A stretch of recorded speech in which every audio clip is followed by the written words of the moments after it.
আসসালামু আলাইকুম। আশা করি সবাই ভালো আছেন, আমিও ভালো আছি। হঠাৎ করেই আজ আমাদের আমের ভর্তা খেতে মন চাইলো। আমার ভাবি আমের ভর্তা বানাতে বসে গেল। চিন্তা করলাম এটা একটু আপনাদের সাথে শেয়ার করি। ফার্স্টে আমের খোসা ছাড়িয়ে নেওয়া হচ্ছে, দেন এটাকে ভালোভাবে ধুয়ে কুচি কুচি করে কেটে নেওয়া হবে। এই আমটা পাকা পড়ে গেছে, এটাও নেওয়া হবে।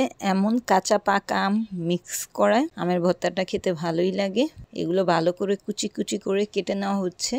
এবার কতগুলো শুকনো মরিচ আগুনে পুড়ে নেওয়া হবে। পোড়া মরিচ দিয়েই এই ভর্তাটা খেতে বেশি মজা। কাঁচা মরিচ অথবা ফাঁকি মরিচ দিয়েও এই ভর্তাটা করা যায়, কিন্তু পোড়া মরিচ দিয়েই বেশি মজা লাগে। এর জন্য আমরা পোড়া মরিচ দিয়েই ভর্তাটা বানাচ্ছি।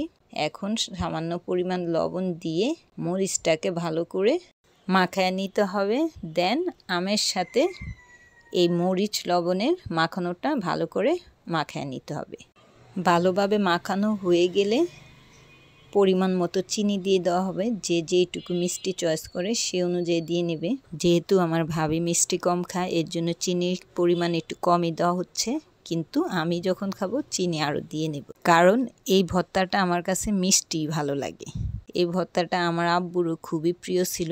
এমনিতে আমার আব্বু কোনো ধরনের আচার খেত না, কিন্তু আমের এই ভর্তাটা তার খুবই পছন্দের ছিল। এইটা আমের ভর্তার ফাইনাল লুক। খেতে খুবই মজা হয়েছে। আজ এই পর্যন্তই। সবাই ভালো থাকবেন।